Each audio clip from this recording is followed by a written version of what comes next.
murder has provoked a national conversation about the struggles that patients endure trying to navigate the American healthcare system.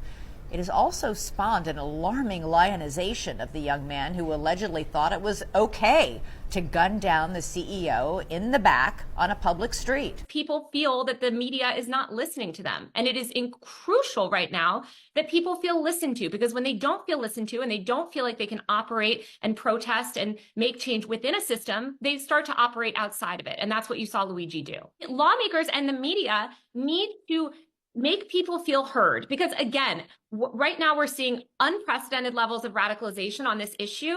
It's very terrifying. People are feeling like the media and these lawmakers are scolding them instead of making them feel heard. And so we really need people in power to listen to the public, listen to the American public, and take their anger seriously, because this is a barbaric system that desperately needs reform.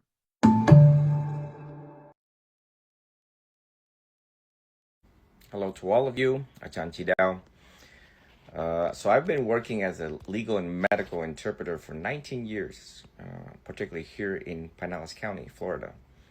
All areas of Pinellas and amongst all areas of medicine, from OBGYN to neurology, psychiatry, family medicine, urgent care, endocrinology, oncology, hematology, you name it, across the board. And I waited for a very long time to dissent on this subject because, you know, Buddhist monks tend to leave everything alone, and they typically, you know, aim at their own defilements and liberation and enlightenment. They don't really get into social stuff. But this falls under right speech, I feel. Aware of which, when I was working with physicians, you know, I would hear them argue on the phone. Very frustrating. Doctors have to see like 30 patients a day, getting on the phone with insurance company and, you know, putting them in their line, such as, quote, you know, you went to the same medical school as I did. You're not seeing the patient, I am. And how are you going to dictate what I can and cannot prescribe to my patient? Furthermore, across the internet, we see multiple reports from actual doctors treating physicians who have reported delays and denials, delaying precious time that people are suffering needlessly. Heartbreaking. $4 trillion industry in healthcare. And we have so much despair. The amount of messages seen online is the alarming statistical number that is not a surprise to all of us in the medical field, directly in the medical field. When I used to show up to work, there used to be insurance change all the time. Like, who's taking what and who's not taking what? Sorry, you're not in what network? You are in network. What is your deductible copay? And it's so confusing with the language. How is it that we have a $4 trillion industry with MD, PhD, MPH people out there working for y'all, health insurance, and you can't seem to decipher, distill, disseminate vocabulary for the general public who have high school level education to understand, so that they can make informed choice and understand the process, leading to so many people cussing you guys out. They don't know how to do appeals because it's like an act of Congress, you know, for appeals, and the wait time while people are suffering with the current existing disease. Right? It's easy for y'all to make a decision when you're not the one that is going through such pain, sorrow, misery of whatever disease in the ICD-10 that is presenting at that time. So I hope that this really shake America up. Obviously, it's had to resort to violence. You know, in America, you know, when you look around, it's like somebody somewhere down the line had to die for things to like happen. I don't know why it has to lead to that. You know, in Buddhism, we don't condemn violence. But it's like, you know, America's civilization, very dumb. It's like 300 years young, less than 300 years. And it's like, you know, just like no one listens to anybody. And something tragic has to happen in order for them to, you know, tighten up and kind of like, oh, well, maybe we should start changing things, the way how we do things and the way how we explain things. That's a little too late. Somebody died. And other people also died. The patients who waited for delayed care, you know, just delayed care. And along the way of their family and the many brain cells that got fried trying to get their point across. The grief, the headache, the heartache for everyone involved, doing prior authorization, referrals, and all of the medical staff that gets the long end of the stick. I was there. I picked up the phone. I know how the procedure works. 19 years watching this unfold. Failure in the system over and over again. I hope some of y'all CEOs out there that are watching, now you see a Buddhist monk getting involved. And the voice of a Buddhist monk advocating for the people. And it should always, your decision should always for the people, for the welfare, not for the money. It should never be profit over people, ever. And of course, now the conversation has emerged about how it is for profit. Healthcare is for, some of y'all is in it for profit. Stakeholders, shareholders. How do you go to bed at night knowing that you are in it for money, watching people die? People die as you're sleeping. People are suffering, bleeding to death. Ulcers, cancers. Test results shows with direct clinical evidence of what it is showing right there and then. And yes, I'm very well informed of insurance fraud. I'm very well aware of the investigative process and how much it costs healthcare. I see both sides of the table. But you all can see now the statistical numbers of the masses of the crowd, the masses of the suffering of the people. And when we get like this, it's bad. And furthermore, at the time of this talk, I still don't have my medication that I need. I'm being denied. And I don't take it personal, by the way. It's probably due to my karma. But I'm advocating for the people, and it should always for the people. And the Buddha gave leaders instructions on how you should conduct yourself and always put the welfare of the people first, before your own, before your company, before above anything else. You do that, people talk, and they're like, you know what? Wow, this company is great. They're all about people. They do it quick. They figure it out, folks. $4 trillion industry. Figure it out. How much money do you need? How much money do you want? And how you're going to evenly distribute this to hire people and make things more simple. Buddhism, simplicity is happiness. Simplicity solves a lot of problems. Don't need to get complicated. Everything else in America is complicated. Law is complicated. Medicine is complicated. Academic is... Everybody got their own sets of vocabulary that nobody understands. It's like, hello? And if we don't understand, how can we communicate? And if we can't communicate, how do we get things done and conduct business, day-to-day operations? Food for thought. That's it. Again, try to solve this quick with wisdom, love, compassion, and understanding for the people, for the patients, always. My blessing to all of you across the world and in the United States as we're watching this unfold painfully, slowly, but we will get through it. All things are impermanent. May you all be well, be happy, be free, and always be healthy. If you have any questions, you can reach out to me at the #1 Vietnamese interpreter at gmail.com. I hope that this lending voice falls on the right speech in Buddhism and that it helps everybody get on the same page so that we can just cohabitate peacefully in this very small world. Everyone is subject to birth, old age, disease, decay, and subsequent death. When we see suffering in ourselves and other people, we are less likely to cause direct suffering.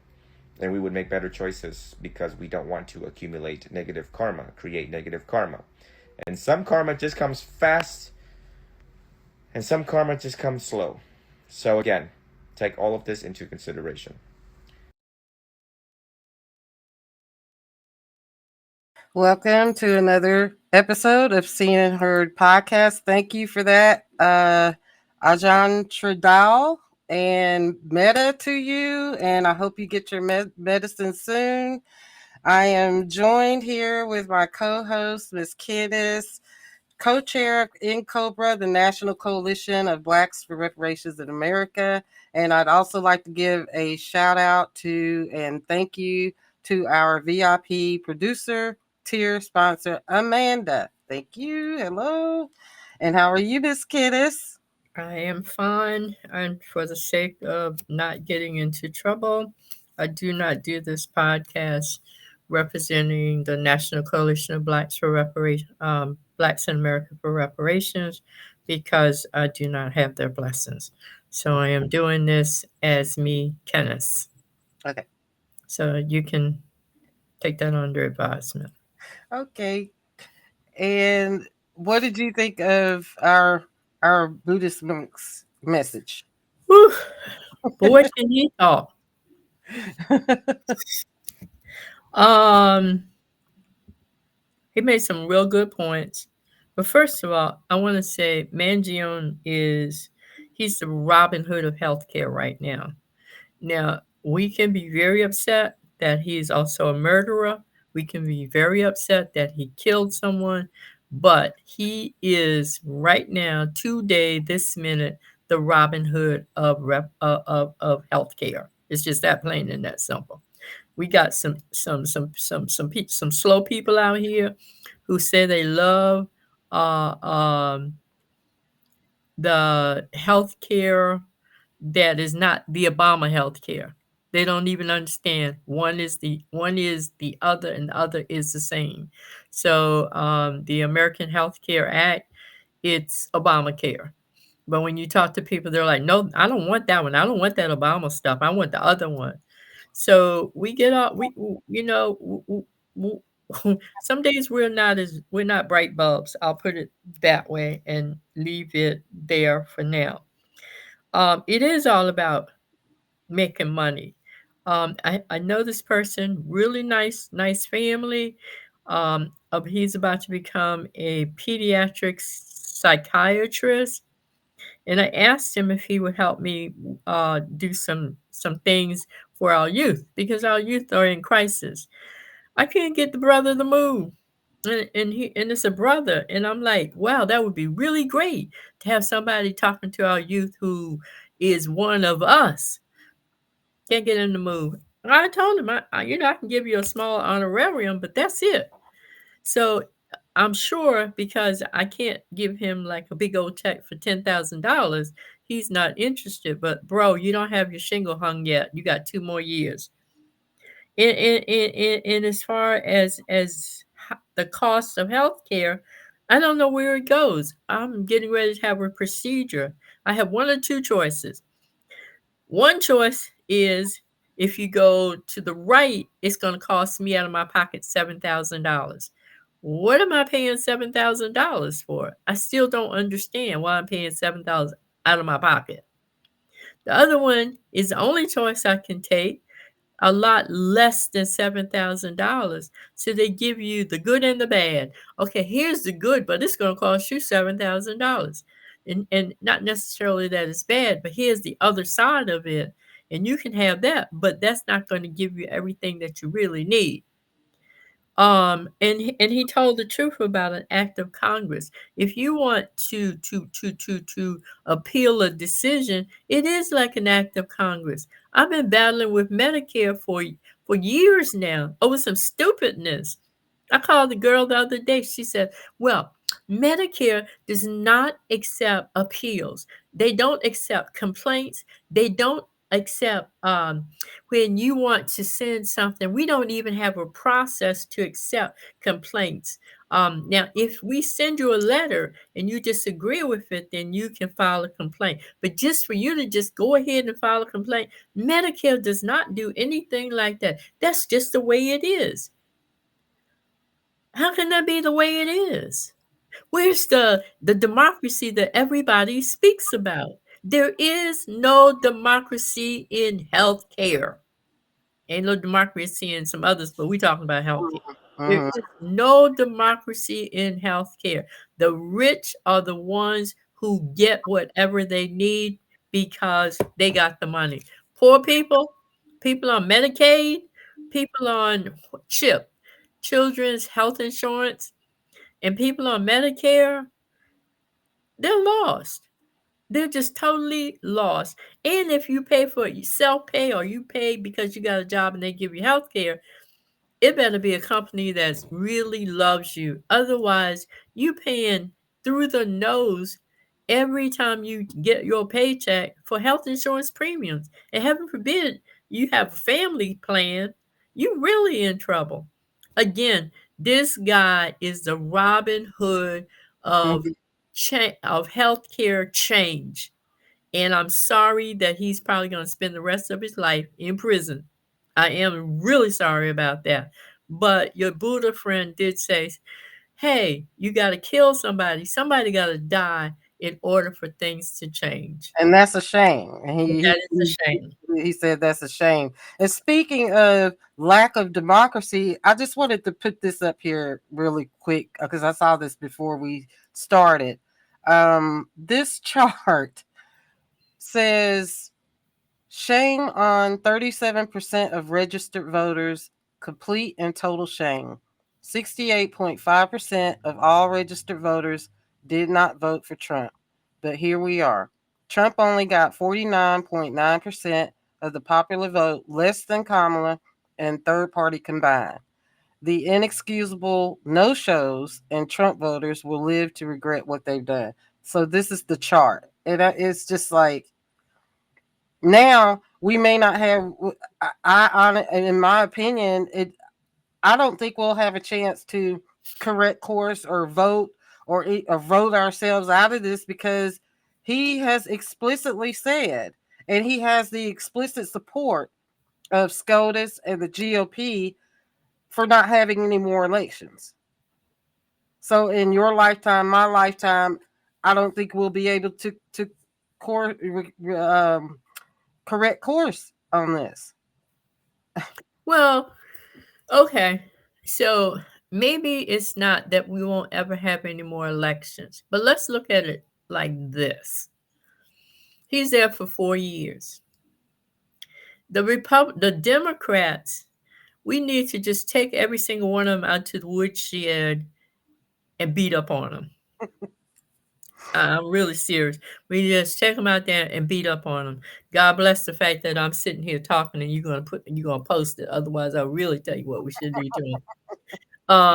So here they are, as if they have not tried to drain us dry for the elections and the campaign. Now they're trying to drain us dry for us to give them money to help them do what? They don't have a plan. They're not strategic thinkers. They don't know anything other than to just be docile little cats sitting on the other side. You already have at least 7 Dems who jumped ship and are standing over on the other side with Elon saying, yo, yo, yo, I'm with you. What you need with that Doge that you talking about, the Department of Effectiveness or whatever it is called, I'm over here with Doge, DODGE. DOGE. I'm over here with you. I see what you're talking about. And yes, it works. So here we are talking about we're never going to have another election. It doesn't matter, because even if we have another election at the end of 4 years, Democrats ain't going to be ready. So J.D. Vance either comes in as the president and Donald Trump doesn't leave. He's still sitting in the White House breaking all the chairs because he needs to drop about 500 pounds. But that's neither here nor there. And J.D. Vance got 2 terms. So it's not necessarily that we never ever going to get the vote, but we can vote. It just ain't going to go nowhere, and it's not going to count for anything. So in that 36.6% who did not vote, come on, they didn't see anything to vote for. I mean, just because we think that it's time for us to have a female of color, and no, she's not Black, she's a female of color in the White House, because other countries do have women running their countries. There are a lot of people who are like, I don't trust women. I just don't trust them. So they didn't get up and go vote. And then they're the ones who say, hey, my vote don't matter, and it ain't gonna change anything. That's 36%. But why isn't anybody talking about the 52% of white women who led us to believe that they had our backs, and then they go and they vote for Donald Trump? A 1 percentage point slip from the first time, when they voted, 53% of them voted for Donald Trump, and this time it's 52%. So whether there's an election or not, there are all of these other factors that come into play, And don't nobody want to talk about them. Everybody's looking the other way. And the Dems are saying, well, if y'all don't give us no money, then we can't fight the Republicans. You had money and you didn't fight them. Madam Vice President spent $1.5 billion in 100 days on her campaign. 1.5. That's the frustrating part, like where it comes with the Dems, because I was watching even before we got to this point when Biden first won, and this was like it was before the inauguration and after January 7th. Mm-hmm. So I was watching how they were behaving, and what was upsetting to me was, I get trying to be diplomatic, but I'll say again, I think I've said on past podcasts, it just aggravates me to no end that I saw the Democrats still going to work next to these people that just built gallows and were trying to kill them and all this in the Capitol, and then call them at the same time friends across the aisle. That was just like my top pet peeve. And when I saw that, for me personally, that was a sign of weakness. That looked like weakness to me. They all looked weak Mm-hmm. for doing that. So on CNN in the last 2 days, there was a discussion. Of course, everything is about Trump. This black guy took a position that was maybe anti-Trump. And he's sitting beside this Euro-American. So he reaches out and he touches the Euro-American, who says, "Don't touch me. Get your hands off." And this is somebody who's just got an opinion. I mean, it's like, you upset because the brother has an opinion. Now, I mean, I wouldn't have touched him. You really got to be close to me for me to reach out and put my hands on you. But I guess he thought that there was that camaraderie there because they both were on whatever talk show it was. He doubled down. He put his hands across his chest and sent the message, "I'm serious. Don't put your hands on me." He said, "Don't touch me." He didn't say it like a joke. He said, "Don't touch me." So my point is, you on a talk show, and that's how you behave. And as to your point, here you are. You know that these people tried to kill you. You know they committed treason, and y'all still trying to make nice with them. You can play that game if you're in the back room. You're strategizing on how to take them down, but y'all ain't even strategizing on how to take them down.